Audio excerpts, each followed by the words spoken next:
Hello friends, कल अपन बात कर रहे थे पिछले टॉपिक पर कि एग्रीकल्चर का ओरिजिन और डिस्पर्जल। वर्ल्ड में एग्रीकल्चर का जो ओरिजिन है वो कब हुआ, कैसे हुआ, किन परिस्थितियों में हुआ और किस पीरियड से शुरू होकर के मॉडर्न एरा तक वो पहुंचा। उसका जो डिस्पर्जल है, जो डिफ्यूजन है पूरे वर्ल्ड में, वो कैसे कैसे हुआ। अगर हम इसको फेजेस के रूप में देखें तो ओरिजिन, डेवलपमेंट एंड डिस्पर्जल, इसको हम तीन तरह से कैटेगराइज कर सकते हैं। फर्स्ट कैटेगरी में हम जो है इसको प्रिमिटिव या प्राइमरी पीरियड कह सकते हैं। सेकंड कैटेगरी में हम इसको मिडाइवल पीरियड या मध्यकाल का कह सकते हैं। और थर्ड जो है वो मॉडर्न पीरियड है, जिसमें एग्रीकल्चर जो आज प्रेजेंट जो दिखता है अपने को वो आया है। तो अगर मैं इसमें एक बात करूं कि जो प्रिमिटिव एग्रीकल्चर है, जो इसको भी अगर मैं कैटेगराइज करूं 3 फेजेज में, तो फर्स्ट फेज जो था इसका, उसमें कुछ प्लांट्स का जो फर्स्ट जो है वो सेलेक्ट किया गया और उसमें खास तौर से जैसे गेहूं है या तिलहन है, इन चीजों का। इसकी सेकेंड स्टेज में जो है अगर हम देखें तो इसके साथ जो है पशुओं को पालतू बनाया गया। और इसमें अगर मैं एक बात कहना चाहूंगा कि यूरोप जो है उस वक्त तक काफी असभ्य और बर्बर अवस्था में था।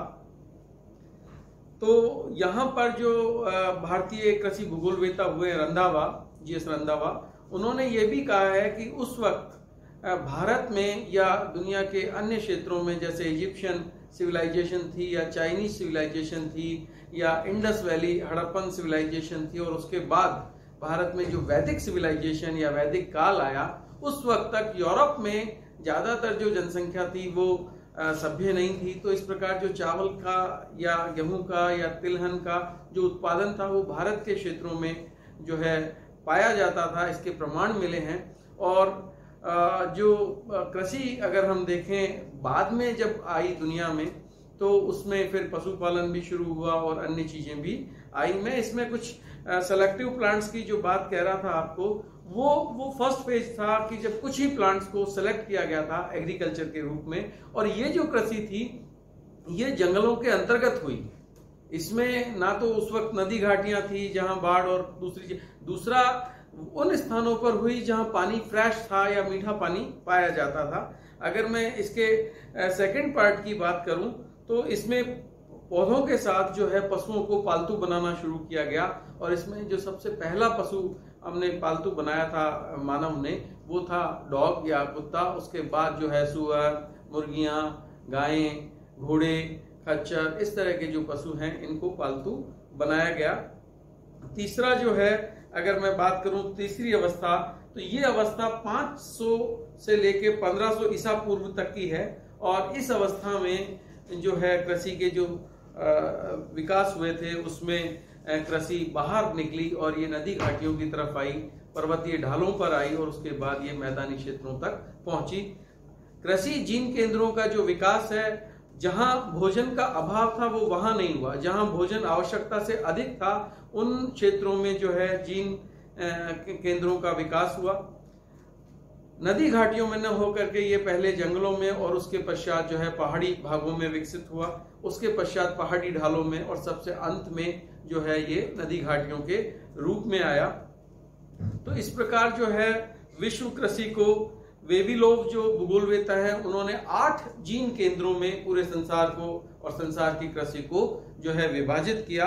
उसमें पहला जो जीन केंद्र है वो है दक्षिण पूर्वी एशिया का, और इसके अंतर्गत एशिया महाद्वीप में भारत, बर्मा, थाईलैंड और उसके आसपास के जो क्षेत्र हैं वो आते हैं। और इसको भी जो है ये लगभग 10,000 ईसा पूर्व से जो है इसकी खेती की जाती थी। इस क्षेत्रों में अधिकांश फसलें बोई जाती थी। और इसको भी 2 पार्ट में वेविलोव ने 2 पार्ट में जो है विभाजित कर दिया, एक भारतीय केंद्र और दूसरा इंडो मलाया केंद्र, जो पूर्वी एशिया के अंतर्गत आता है। और इसका जो काल है वो लगभग 14,000 से 35,000 जो है वर्ष पूर्व का है। ज्यादातर इसमें जो है चावल प्रधान जो संस्कृति थी वो देखने को मिलती है। इस बात के प्रमाण जो है पाए जाते हैं, यानी दक्षिण पूर्वी एशिया में जो चावल की कृषि है वो आदिकाल से ही की जाती है।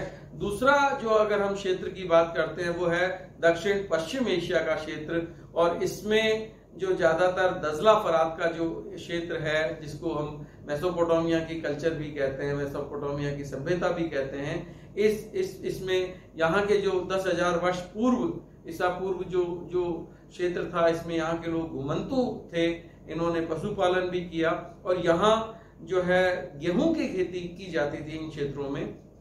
इसके पश्चात हम बात करते हैं पूर्वी एशिया की, और इसमें चीन से जापान तक का क्षेत्र है। चीनी सभ्यता विश्व की प्राचीनतम सभ्यताओं में से एक मानी जाती है। इसको चीन जापान प्रजनन केंद्र भी कहा जाता है कृषि का, जिसका जो समय है वो लगभग 6,000 से 5,000 वर्ष पूर्व का माना जाता है, ईसा पूर्व का बीसी पीरियड में है। और इस प्रदेश में जो है सुअर पालन, ज्वार बाजरा और जो है चावल की कृषि जो है यहाँ की जाती थी।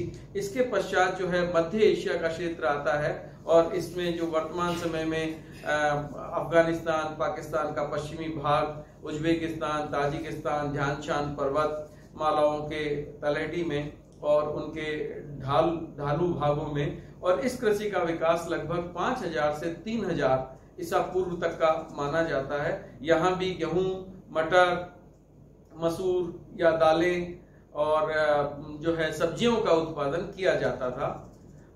इसके पश्चात मैं जिस क्षेत्र का नाम ले रहा हूँ वो मेडिटेरियन रीजन है, यानी भूमध्य सागरीय क्षेत्र, और इसका जो विस्तार है वो पश्चिमी एशिया, उत्तरी अफ्रीका और दक्षिणी यूरोप में माना जाता है। तो इसमें ज्यादातर अगर हम देखते हैं तो जो प्राचीन सभ्यताओं के केंद्र रहे हैं, जिसको रोमन सभ्यता या इटली कहा जाता है, और दूसरा जो ग्रीक या जिसका वर्तमान नाम ग्रीस है, यूनान, और इसके तहत सीरिया, टर्की, इधर अफ्रीका में हम देखें तो अल्जीरिया, ट्यूनीशिया, लीबिया, मोरक्को और साथ में इजिप्ट। तो इन क्षेत्रों में जो है, और यहाँ जो खास तौर से है खाद्यान्न, तलहन, दलहन, इनका, और इसके साथ ही जो है यहाँ पर जो उत्पादित किया जाता था वो था सब्जियों का उत्पादन। और मैसिडोनिया जो है इसका एक बहुत बड़ा केंद्र था, जिसके खुदाई में जो है काफी फसलों के जो अवशेष प्राप्त हुए हैं, और इसका जो काल है लगभग 8,000 से पूर्व का माना जाता है। गेहूं यहाँ की प्रधान फसल के रूप में ली जाती थी। रसदार फलों की खेती भी इन क्षेत्रों में की जाती थी। इसके पश्चात जो जीन केंद्र है उसका नाम है अफ्रीका, और जैसा आप जानते हैं कि अफ्रीका के अंदर बहुत सारे जलवायु क्षेत्र हैं, तो यहाँ का एक जो प्रमुख सभ्यता का केंद्र रहा है, जिसको हम कहते हैं द सिविलाइजेशन ऑफ पिरामिड्स या इजिप्शियन सिविलाइजेशन, और यहाँ पर नील नदी की जो घाटी थी वहाँ जो है इस कृषि का विकास हुआ, और ये लगभग 6,000 ईसा पूर्व तक नील के जो रिवर नाइल है इसके जो डेल्टाई पार्ट हैं, इसमें खास तौर से गेहूं जो है उत्पादित किया जाता था। इसके अतिरिक्त इथोपिया, सूडान और कीनिया में भी जो है यहाँ पर कृषि की जाती थी। तो इस प्रकार हम देखते हैं कि यहाँ सब्जियां, विभिन्न प्रकार की फसलें, ज्वार बाजरा, मोटे अनाज जो है इन जीन केंद्रों में भी उगाए गए थे। इसके बाद जो नेक्स्ट जीन सेंटर हम लेते हैं वो है सेंट्रल अमेरिका, और सेंट्रल अमेरिका जो है इसका विकास अगर हम देखें तो ये 2000 यानी 2000 BC 2000 ईसा पूर्व से माना जाता है। और मैक्सिको का जो दक्षिणी भाग है वो इसमें आता है, Costa Rica, Honduras, Haiti, Guatemala, Panama, इस तरह के जो सेंटर्स हैं यहाँ पर इन क्षेत्रों में जो है काफी विकास हुआ था कृषि का। और यहाँ लगभग 50 पौधों की जो है प्रजातियां, उनके प्रमाण मिले हैं जो उस पीरियड में यहाँ पर उपजाई जाती थी। इसके पश्चात जो मैं नेक्स्ट जीन केंद्र का नाम लेना चाहूंगा वो है साउथ अमेरिका, और इसमें खास तौर से हम देखें कि यहाँ के जो मूल निवासी थे वो माया के नाम से भी यहाँ माया सभ्यताओं का जन्म हुआ था, और इसको हमने 3 पार्ट में जो है डिवाइड किया है, एक ब्राजील, दूसरा बोलीविया और तीसरा जो है पेरू और चिली और इक्वेडोर। ये जो सेंटर्स हैं यहाँ पर जो है कृषि का विकास हुआ था, और इसका अधिकांश जो भाग है वो आधुनिक काल में हुआ, जब यूरोप के जो लोग हैं वो वहां पर पहुंचे थे। लेकिन प्राचीन काल में जो है इसको काफी यहाँ की जो मूल निवासी थे उन्होंने जो है यहाँ पर कृषि क्षेत्रों को बसाया था, क्योंकि आप जानते हैं कि कृषि क्षेत्रों को प्राप्त करने के लिए जंगलों को साफ किया जाता है, और उस वक्त पृथ्वी पर अधिकांश जो भाग था वो जंगलों से आच्छादित था।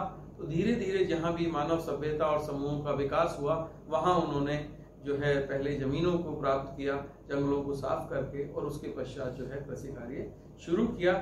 इसी प्रकार जो है रूबेनस्टीन ने इसको दो भागों में बांटा है कृषि को जो उत्पादित की जाती है।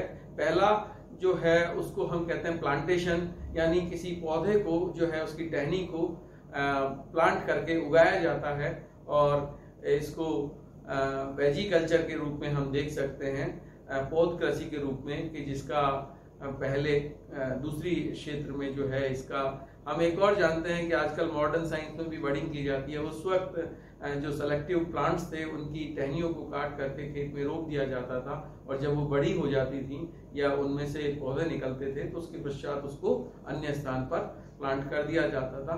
दूसरी विधि जो है सीडिंग की है, जिसको रोपण कृषि भी कहते हैं, बीजन कृषि।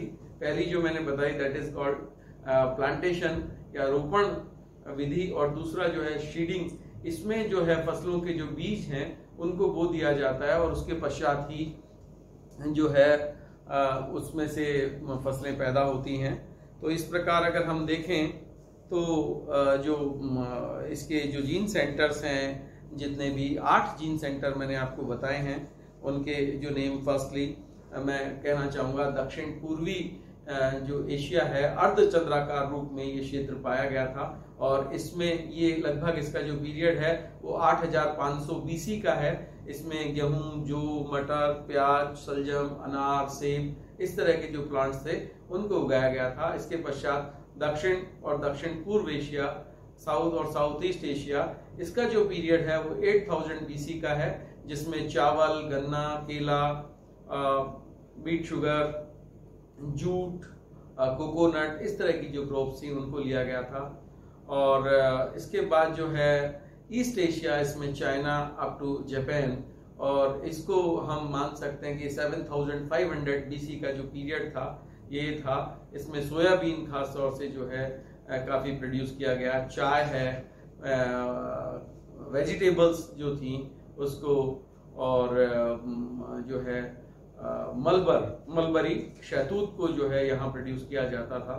इसके बाद सेंट्रल जो अमेरिका का जो पार्ट है, इसमें खास तौर से कॉर्न या मक्का जो है बहुत उत्पादित की जाती थी फसलों में, और इसके अलावा फल और कपास, फल जो है इन क्षेत्रों में काफी उत्पादित किए जाते थे। एक कोको, एक अफ्रीका का जो पीरियड है और जो भूमध्य सागर का है वो लगभग 5000 वर्ष पूर्व का है, ईसा पूर्व का, और इसमें कॉफी, कोको, बार्ली और इसके साथ ऑलिव इस क्षेत्र में जो है काफी ज्यादा मात्रा में जो है उत्पादित किया गया था। साथ ही जिन एनिमल्स को पेट किया गया था उनमें डॉग, शीप, गॉट्स, पिग्स, इसके साथ ही काउज एंड बफेलोज, और अगर मैं बात करना चाहूँ परिवहन के लिए तो खास तौर से खच्चर, सुअर, जो है घोड़ा जो है, इनको काफी पाला गया था। तो यहाँ एनिमल्स को जो पेट बनाने का जो कॉस्ट था उसके पीछे था उनसे जो मिलने वाले प्रोडक्ट हैं या जो फैसिलिटीज हैं, चाहे वो कृषि के लिए उनसे लेबर मिलती हो, चाहे वो मांस के लिए हो, चाहे वो मिल्क प्रोडक्ट के लिए हो, चाहे वो ट्रांसपोर्टेशन के लिए हो, और चाहे वो उसके बाई प्रोडक्ट जो उसको मारने के बाद जिनसे चमड़ा या अन्य चीजें जो प्राप्त की जाती थी। तो इस प्रकार जो है ये जीन सेंटर है। नेक्स्ट जो जीन सेंटर इसमें था जो मैं आपको बताने की कोशिश कर रहा हूँ, उसमें अगर आप देखें तो जो मेन पार्ट है वो साउथ अमेरिका का है, और साउथ अमेरिका के अंदर जो मैंने बताया था आपको 4 जीन सेंटर्स जो डेवलप हुए थे, उसमें ब्राजील, इक्वेडोर, बोलीविया ये जो पार्ट है, और पेरू एंड चिली, और इसके साथ ही अगर हम इसका पीरियड देखें तो 3000 BC का है, जहाँ पर आलू और कपास और कोको, टबैको इस तरह के जो है वो अफ्रीका और इसमें साउथ अमेरिका में किए गए थे। तो इस प्रकार हमने देखा कि एग्रीकल्चर का जो डेवलपमेंट था, उस डेवलपमेंट के साथ ही जो इसका डिफ्यूजन हुआ कि किस तरह से ये डिस्पर्स हुआ पूरे वर्ल्ड में। तो जहां जहां पॉपुलेशन माइग्रेट करने लगी वहां वहां जो है इस कृषि का विकास, और जो कृषि का विकास हुआ है वो जलवायु के अनुसार भी हुआ है, क्योंकि शुष्क क्षेत्रों में या अधिक ताप वाले क्षेत्रों में, मरुस्थलीय क्षेत्रों में जो है कृषि के लिए वातावरण उपयुक्त नहीं पाया जाता। तो जो भी आदर्श सुविधाएं उन क्षेत्रों में मिलने लगी, वहां पर कृषि का विकास होने लगा। और इसको भी हम जो है 3 पार्ट्स में, जो मैंने बात कही थी डिवाइड करने की, तो जो इसका जो मिडाइवल पीरियड है, जो इसका मध्यकाल है, इसको हम नेक्स्ट लेक्चर में जो है इंक्लूड करेंगे। और उम्मीद करता हूं कि आपको ये एग्रीकल्चर के जो जीन सेंटर्स हैं 8, जो इनका पीरियड है, जो इनका एरिया है, समझ आया होगा। और अगर आपको फिर भी इसमें कोई डाउट लगता है तो आप अपने जो भी क्वेश्चंस आपके दिमाग में आते हैं उनको व्हाट्सएप पे डाल सकते हैं। थैंक्स।